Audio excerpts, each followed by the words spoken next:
Hi everyone, welcome back to Euphoric Psych. I am Jhankar and we are finally starting with Chapter 7 Human Memory of Class 11 according to NCERT CBSE prescribed syllabus.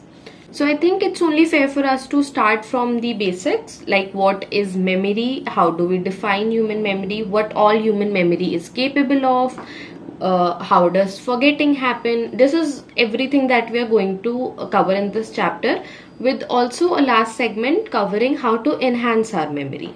With that, let's start. To the introduction, memory refers to how we retain and recall information. We need to memorize things so that हम उसको बाद में अपने consciousness में लाके अपना कोई भी task perform कर पाए. Generally cognitive tasks, right?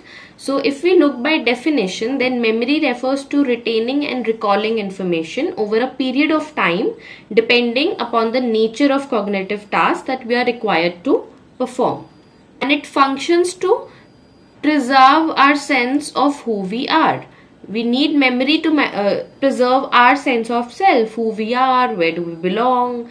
Simple things like how to get back to home, what is the way back to home, who are all my friends, what am I, what do I like, what do I not like. All of this is our sense of self, and memory helps us to preserve that.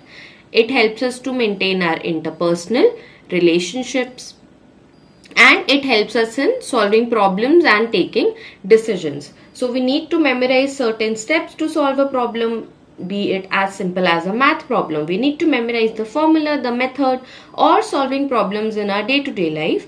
All of this is only possible through memorizing stuff. So memory plays a very big role there, and it is central to all cognitive processes. What all are cognitive processes? We have already covered this. Thinking, decision making, problem solving, all of these are our cognitive processes, and memory is central to all of this. अब सबसे पहले systematically Hermann एबिंगॉस ने explore किया था memory को 1855 में. उन्होंने क्या एक्सप्लोर किया था, what did he tell us, what did he find out, वो हम बाद में देखेंगे in this chapter itself. But just to introduce you with all the concepts, Frederic Bartlett ने 1932 में बोला था कि मेमोरी पैसिव प्रोसेस नहीं है, एक्टिव प्रोसेस है. What do we mean by this? That it is a constructive process. अब 3 stages में हम information kind of you can say process करते हैं, हमारी मेमोरी में फीड होती है information. And being encoding. Encoding means किसी भी इंफॉर्मेशन को हमारे सेंसरी ऑर्गन्स के या सेंसरी मेमोरी के थ्रू रजिस्टर करना. जब हम किसी भी इंफॉर्मेशन को रजिस्टर करते हैं तो हम उससे कुछ मीनिंग डिराइव करते हैं, और फिर वो इंफॉर्मेशन स्टोर होती है. Storage is how we store the information so that we can use it later. And how will we use it later? By retrieving it, by bringing that stored information to our awareness and then using it to solve any task that is at hand. अब एक बहुत important चीज जो हमें यहाँ पे याद रखने की जरूरत है वो ये है कि मेमोरी फेलियर किसी भी स्टेज पे हो सकता है. अब वो क्यों होता है, रिट्रीवल क्यों नहीं हो पाता, या कभी कभी स्टोरेज क्यों नहीं हो पाती, वो सब हम फर्दर डिस्कस करेंगे. I hope the introduction is clear. Moving forward, we have the stage model, which is given by Atkinson and Shiffrin in 1968. This is the information processing approach. कि कोई भी information जो हम sense करते हैं वो कैसे process होती है, कैसे different memory stores में जाती है. तो सबसे पहले sensory input होता है. हमने पढ़ा था sensation perception में कि कोई भी information जो आती है वो सबसे पहले हमारे sensory organs के through हम sense करते हैं और उससे कोई impression या sensation बनती है. तो वो सबसे पहले हमारी सेंसरी मेमोरी में जाएगी.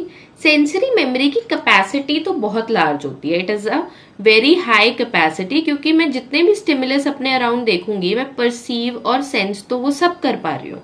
ऐसा नहीं है कि मैं इस रूम में बैठी हूँ तो मैं सिर्फ 5 चीजें देख पा रही हूँ. I can see, I can perceive everything, I can perceive 10 sounds also at the same time. लेकिन इसका ड्यूरेशन बहुत कम होता है, कि duration is less than 1 second. Less than 1 second क्यों है? क्योंकि अगर मैंने एक रूम में एंटर होके 20 स्टिमुलस परसीव करे, 20 विजुअल स्टिमुलस देखे, तो मुझे 20 के 20 याद रहेंगे इंस्टेंटली. दैट इज नॉट, अगर मैं 1 सेकेंड के लिए रूम में और बाहर चली गई, मैं 20 की 20 चीजें याद नहीं रख सकती, बट मैंने देखी वो सारी चीजें थी. So that is what sensory memory is. उसके बाद सेंसरी मेमोरी से जिन चीजों पे हम अटेंशन पे कर देते हैं वो शॉर्ट टर्म मेमोरी में जाती है। अगर रूम में एंटर होके मैंने 20 चीजें देखी थी, उसमें से 5 चीजों पे मैंने अपनी अटेंशन दी है, तो वो चीजें मेरी शॉर्ट टर्म मेमोरी में एंटर हो जाएगी, जिसका duration is around 30 seconds, less than 30 seconds will say. और capacity of short term memory is 7 plus minus 2 stimulus और 7 प्लस माइनस 2 आइटम्स। तो शॉर्ट टर्म मेमोरी में चीजें रिहर्स करके मेंटेन होती हैं, जो हम अभी बाद में पढ़ेंगे रिहर्सल क्या होता है, रिटेन करना क्या होता है। But for now we need to understand कि शॉर्ट टर्म मेमोरी में बहुत छोटी कैपेसिटी, कम कैपेसिटी होती है, क्योंकि हम सिर्फ 5 to 9 आइटम्स को ही याद रख पा रहे हैं, अराउंड 30 सेकेंड्स या उससे भी कम के लिए रख पा रहे हैं।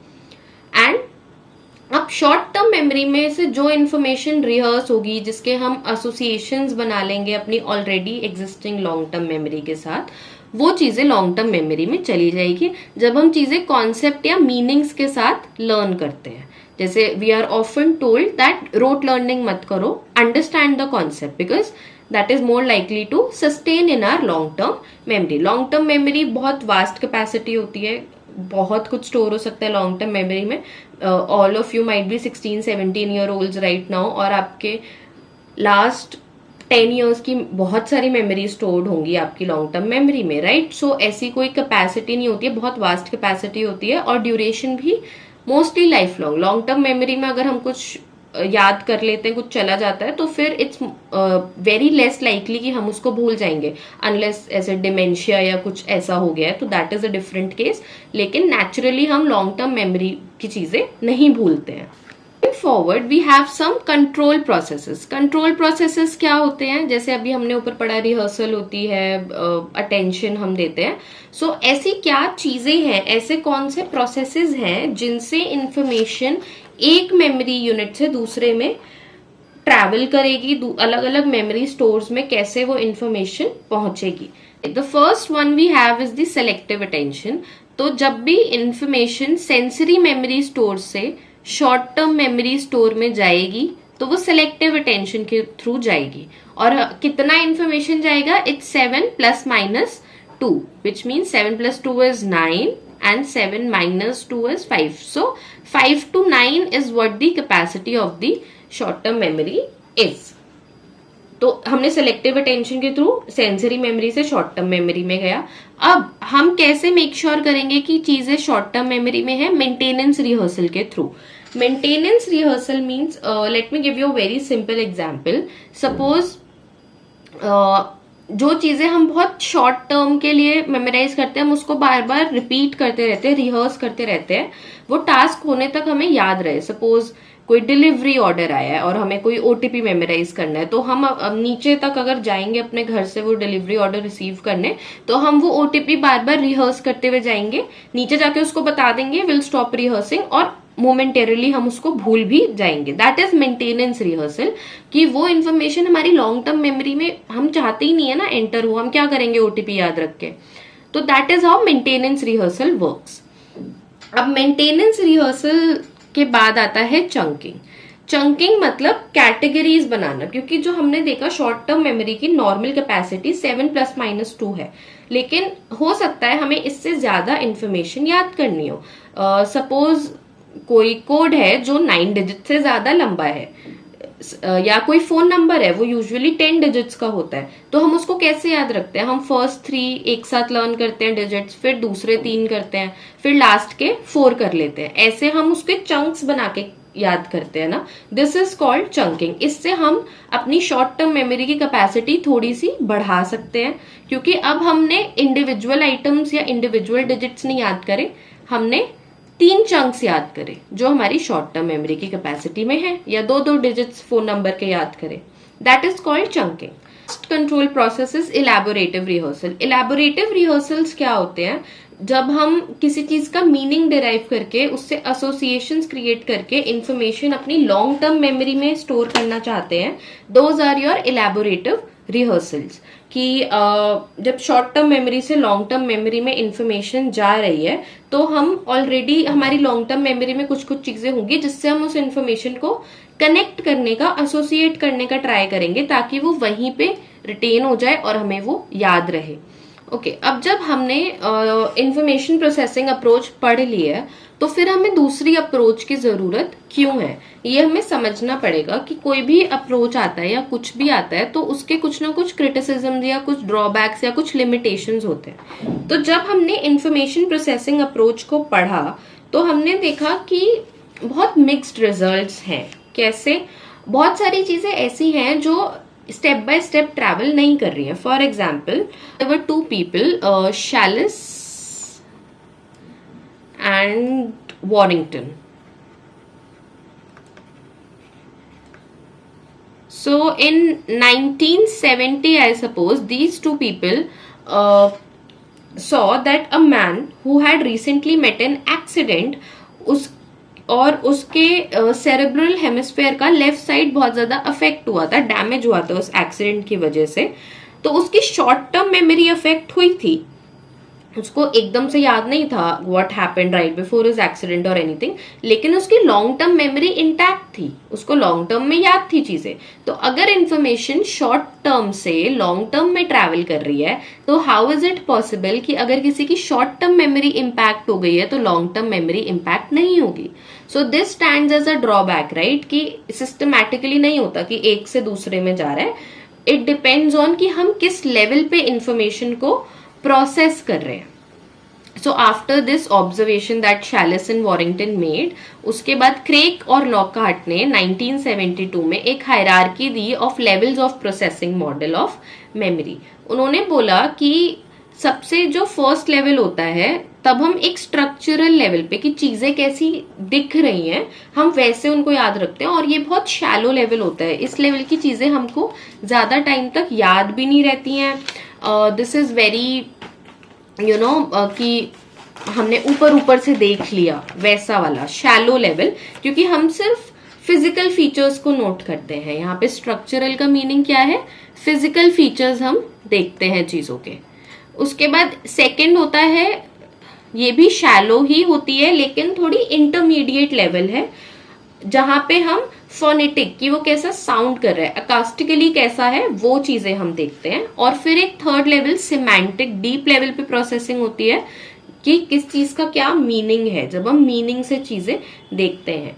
तो जब पहले दो लेवल्स पे प्रोसेसिंग अगर हो रही है किसी इंफॉर्मेशन की तो बहुत फ्रेजाइल मेमोरी बनती है जो बहुत जल्दी डिके हो जाती है। अगर इन दो लेवल्स पे हमने कोई चीज सीखी है तो हम लाइकली उसको भूल जाएंगे, लेकिन अगर हमने इस पे सीखी है तो इट्स लाइकली कि हमारा रिटेंशन बढ़ जाएगा और लॉन्ग टर्म मेमोरी में ये इन्फॉर्मेशन जा सकती है।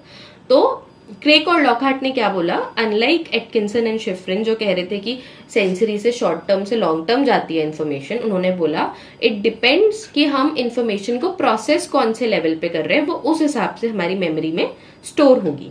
अब हमने ये देखा कि पहले हम क्या पढ़ रहे थे कि शॉर्ट टर्म मेमोरी में सिर्फ वो इन्फॉर्मेशन जाती है जो हम अकास्टिकली प्रोसेस करते हैं, मतलब सिर्फ ऊपर से उसके स्ट्रक्चरल या साउंड लाइक मीनिंग से करते हैं, लेकिन लॉन्ग टर्म में वो जाती है जिसको हम सिमेंटिकली उसके मीनिंग के सेंस में पढ़ते हैं।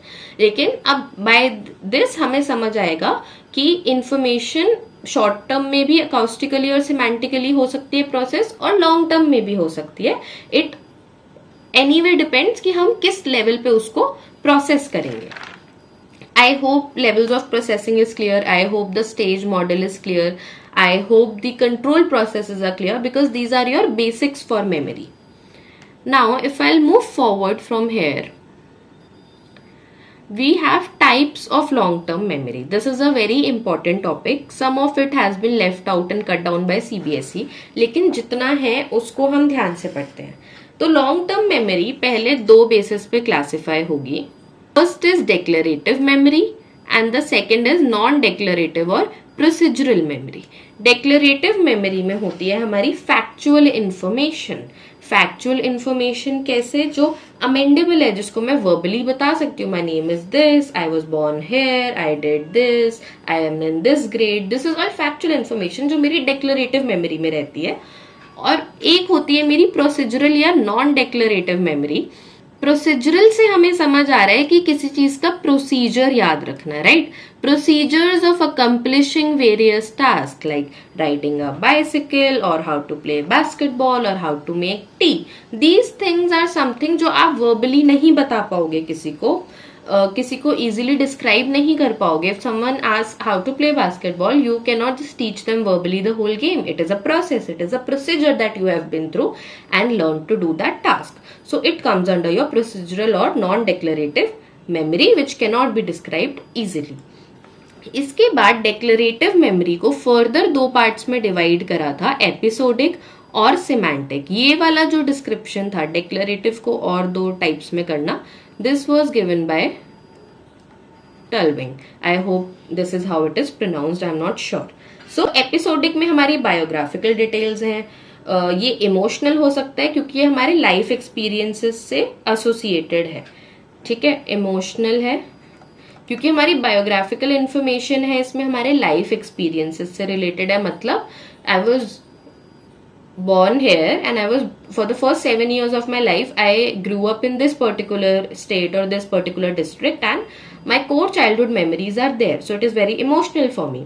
Whereas semantic मतलब जनरल अवेयरनेस है, concept, ideas, rules of logic. तो सिमेंटिक में हमारी वो सब चीजें आएंगी जो इमोशनल नहीं है और हम जल्दी सिमेंटिक मेमोरी वाली चीजों को नहीं भूलते क्योंकि वो जनरल फैक्ट्स हैं. The sun rises in the east is a fact, we can not forget this, right? लेकिन हम अपने बचपन की तो बहुत सारी मेमोरीज भूल चुके हैं ना, बिकॉज हमारे इमोशंस उससे एसोसिएटेड है. और जिन चीजों से इमोशंस एसोसिएटेड होते हैं तो मेमोरी पे इम्पैक्ट पड़ता है उन चीजों का. लेकिन सिमेंटिक हम चीजें नहीं भूलते क्योंकि वो उसमें कोई इमोशनल एस्पेक्ट है ही नहीं, वो जनरल अवेयरनेस की बातें हैं. I hope types of long term memory are clear to you. Will move forward now. And the next topic that we have for this chapter is forgetting. Now, forgetting is kind of a major chunk. We need to understand forgetting क्या होता है और किस किस वजह से होता है. तो सबसे पहले forgetting को समझते हैं. हर्मन एबिंगहॉस, जो हमने इंट्रोडक्शन में नाम इनका पढ़ा था, इन्होंने क्या किया, he did a simple experiment कि इन्होंने एक लिस्ट ऑफ नॉनसेंस सिलेबल याद किया. नॉनसेंस सिलेबल मतलब words that do not make sense. और उसके बाद उन्होंने बार बार उसको मेमोराइज करने की कोशिश करी और हर ट्रायल के बाद वो देखते थे कि अब मुझे ये दोबारा याद करने में कितना टाइम लगेगा.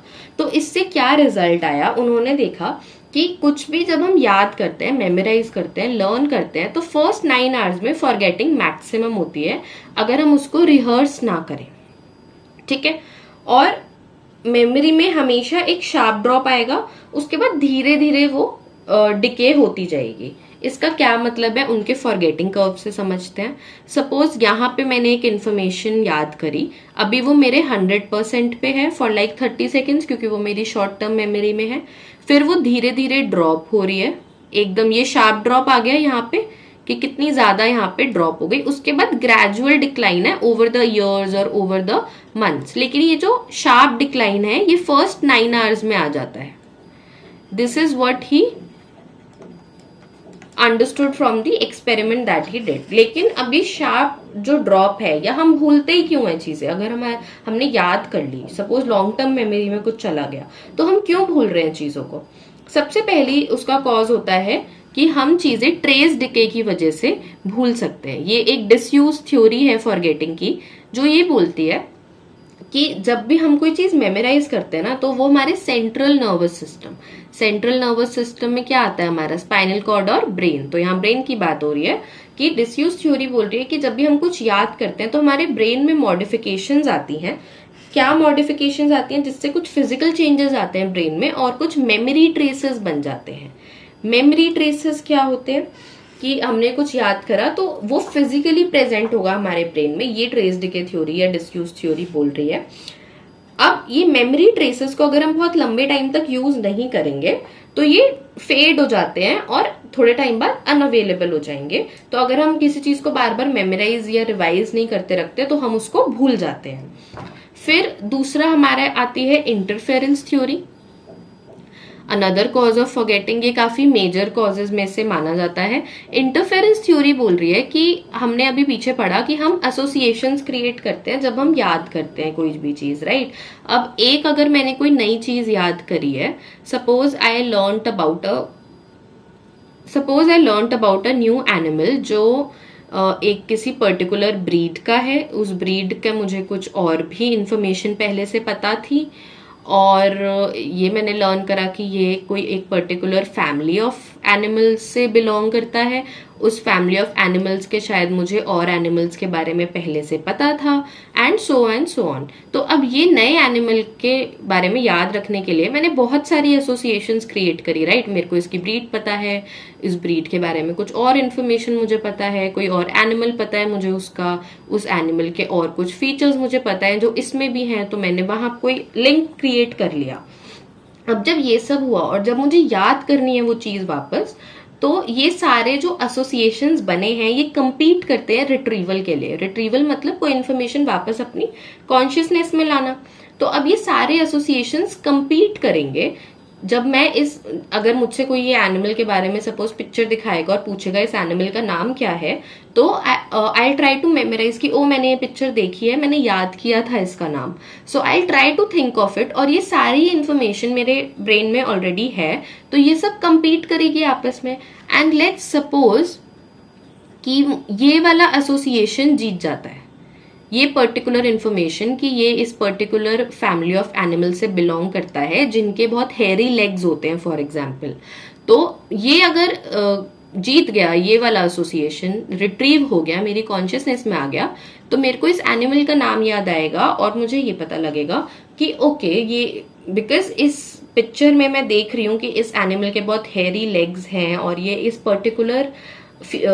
पर्टिकुलर फैमिली ऑफ एनिमल्स का दिख रहा है, सो अच्छा इसका नाम ये है। तो ऐसे मैंने जो एसोसिएशन क्रिएट करी थी मेरी कॉन्शियसनेस में आ गई, और सारे एसोसिएशंस ने आपस में कंपीट करा कि मुझे कैसे वो इंफॉर्मेशन याद आएगी।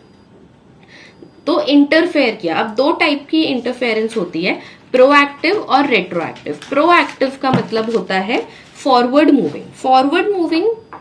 Okay, I will just write it here for you. Yes, proactive का मतलब होता है forward moving, and of course then retroactive का मतलब होगा backward moving.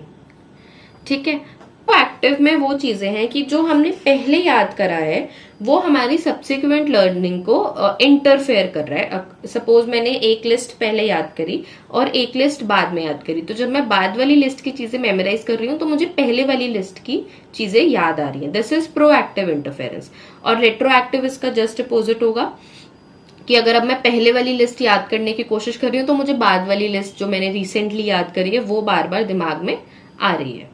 Third cause of forgetting is retrieval failure, कि हमको इन्फॉर्मेशन रिट्रीव, क्योंकि रिट्रीवल क्यूज नहीं थे। रिट्रीवल क्यूज क्या होते हैं, जो हम एसोसिएशंस की बार बार बात करें या जो हम एड्स बनाते हैं जो हमें नए इन्फॉर्मेशन को याद रखने में हेल्प करती है, वो एड्स या तो एब्सेंट है या इनअप्रोप्रिएट है। ठीक है, सपोज मैंने एक कोई पिक्चर देख के उस एनिमल का नाम याद रखा था, अब उस एनिमल का कोई यंगर या कोई बेबी एनिमल था उसी सेम ब्रीड का, उसकी मुझे पिक्चर दिखाई गई, तो शायद मैं आइडेंटिफाई नहीं कर पाऊंगी क्योंकि मैंने नहीं देखी थी वैसी कोई पिक्चर, या मैं उसको रिलेट नहीं कर पा रही हूँ। तो जो रिट्रीवल क्यू था मेरे लिए कि वो एनिमल ऐसा ऐसा दिखता है, इस कलर का उसका फर है, ऐसे उसके फीचर्स हैं, ऐसी उसकी टेल है, वो सब एब्सेंट था उस बेबी एनिमल के पिक्चर में, तो मैं आइडेंटिफाई नहीं कर पाई। तो जब इनअप्रोप्रिएट या एब्सेंट हैं हमारे रिट्रीवल क्यूज जिसके थ्रू हमने वो इन्फॉर्मेशन मेमोराइज करी थी, तो रिट्रीवल फेलियर होता है। I hope forgetting is clear to you. The only last topic from this chapter that we have now is enhancing memory. It is a very simple topic. हम बहुत जल्दी से cover करेंगे and then you are all equipped with human memory chapter. ठीक है, memory enhance, of course we want to learn better, we want to do better. तो हम mnemonics के थ्रू करते हैं। निमोनिक्स क्या होते हैं? निमोनिक्स वो स्ट्रैटेजीज हैं जो हमें मेमोरी इंप्रूव करने में हेल्प करती हैं। निमोनिक्स इमेजेस यूज करके होते हैं और कुछ ऑर्गेनाइजेशन से। इमेजेस यूज करके मतलब कुछ मेथड्स होते हैं, जैसे कीवर्ड मेथड। कीवर्ड मेथड को समझेंगे। सपोज आप कोई नई लैंग्वेज सीखना चाहते हो, उस लैंग्वेज में कोई पर्टिकुलर वर्ड है जो आप और आपको ऑलरेडी इंग्लिश आती है, तो आपने इंग्लिश के उसको किसी वर्ड से एसोसिएट करा। अब आपने एसोसिएट करा, लेकिन इट इज नॉट लाइकली कि उन दोनों वर्ड्स का मीनिंग दोनों लैंग्वेजेस में सेम होगा। So if you are trying to learn Spanish for example, तो स्पेनिश में एक वर्ड होता है पाटो, एंड पाटो मीन्स डक, राइट। सो अब अज्यूमिंग कि आपको ऑलरेडी इंग्लिश आती है, आपने पाटो को पॉट से एसोसिएट कर लिया, एंड पॉट का मीनिंग हमें पता है। Now to memorise this word as duck, शायद आप एक इमेज अपने माइंड में क्रिएट कर लोगे कि एक पॉट के अंदर एक डक है। So you will be able to memorize the meaning of both the words. This is how keyword method works. And then there is method of loci. Method of loci क्या होता है? जब हम चीजों को एक फिजिकल स्ट्रक्चर में या एक फिजिकल स्पेस में एक सीरियल ऑर्डर में रखते हैं। सपोज आपको मार्केट जाना है and there is a grocery list जो आपको याद रखनी है, that you want to buy eggs, you want to buy bread and you want to buy new pair of slippers for yourself. Suppose this is your list. So आप एक visual trace लोगे कि अपने रूम से निकले, kitchen में देखा eggs and bread, and then बाहर गए, देखा योर स्लीपर्स वर टॉर्न, तो आपने वो याद किया। फिर मेन गेट से बाहर चले गए अपने शूज पहन के ग्रोसरी स्टोर। तो अब जब आप ग्रोसरी स्टोर में एंटर करोगे तो आपको वो ट्रेस याद रहेगा कि ठीक है, मैं रूम से निकला था, किचन में गया, ब्रेड और एग्स मिसिंग थे, फिर मैं गेट के पास गया, मेरी स्लीपर्स वर टॉर्न, तो मेरे को वो भी नहीं लेनी है। This is how method of lossy works. अब यूजिंग ऑर्गेनाइजेशन, मतलब निमोनिक्स में हम ऑर्गेनाइजेशन को भी यूज करते हैं। First method is chunking.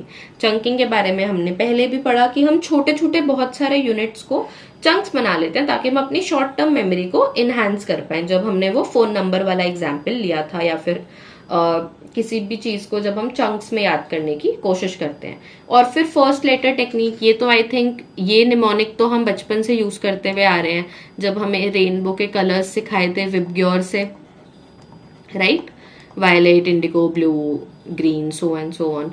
फिर हम खुद भी लर्न करते हुए अपनी बुक में बहुत सारी चीजें होती है जिनके निमोनिक्स फर्स्ट लेटर लेके हम खुद से कोई वर्ड बना लेते हैं to memorize it. That is what the first letter technique is. और भी बहुत सारी टेक्निक्स होती हैं, जैसे डीप लेवल प्रोसेसिंग करना। हमने पढ़ा था कि हमारी मेमोरी में इंफॉर्मेशन स्टोर होती है डिपेंडिंग ऑन कि हम कैसी प्रोसेसिंग कर रहे हैं। तो अगर हम डीपर लेवल पे करेंगे तो लॉन्ग टर्म मेमोरी में स्टोर होगी। इंटरफेरेंस को मिनिमाइज करना कैसे करेंगे कि एक ही टाइम पे सिमिलर चीजें नहीं पढ़ रहे। अगर अभी मैंने एक चैप्टर पढ़ा है साइकोलॉजी का, लेट्स ट्राई कि सिमिलर टाइप का सब्जेक्ट में दोबारा ना पढ़ूं। 1 घंटा मैथ्स पढ़ लेती हूँ या 1 घंटा केमिस्ट्री पढ़ लेती हूँ। Let's not study psychology for a bit, क्योंकि सेम सब्जेक्ट्स होंगे तो हमारे दिमाग में इंटरफेयर करेगा, राइट। फिर giving yourself enough retrieval cues, कि वो एसोसिएशंस क्रिएट करना अपने दिमाग में ताकि चीजें एक लिंक बना लें और आपको वो याद रहे। उसके बाद थॉमस और रॉबिन्सन का मेथड ऑफ PQRST। PQRST एक अगेन एक्रोनिम है which is preview, I will write it here, which is preview, question, read, self citation and test.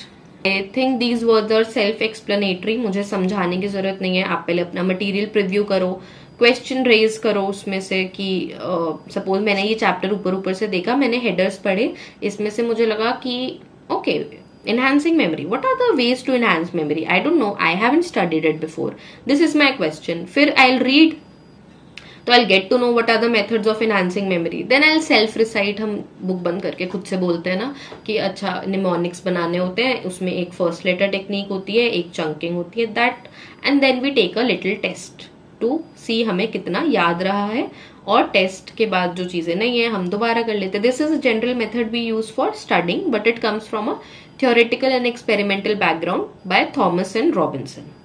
अब this is the last thing in this chapter, लेकिन कुछ चीजें हैं जो we need to make sure that we know. First, memory को हम पूरी तरह से मतलब कोई भी एक मेथड ऐसा नहीं है कि ओके आप PQRST यूज कर रहे हो तो आपको सब कुछ याद हो जाएगा, आपको सब कुछ रिटेन हो जाएगा, या फिर आप रिबल क्यू का मेथड यूज किया तो वो आपके सारे इन्फॉर्मेशन के लिए काम आएगा।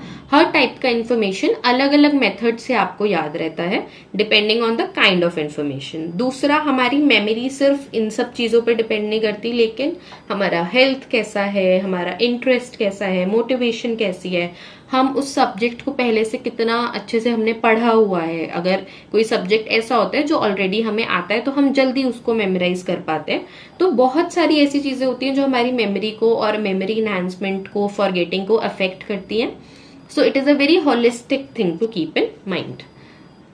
Now with that we have come to an end of this particular chapter. I hope the video was helpful to you, and if you want this PPT, it is linked in the description box of this video. If you want to enroll for live classes to study in detail with mock papers, with MCQs, with sample papers, and with interactive learning sessions, notes for this chapter, everything is in the description of the video. You can also follow me on my social media handles to get more updates on videos, on everything else that I try to create. And with that, we'll end this lecture. Thank you so much for keeping up till the end, and bye bye. Take care.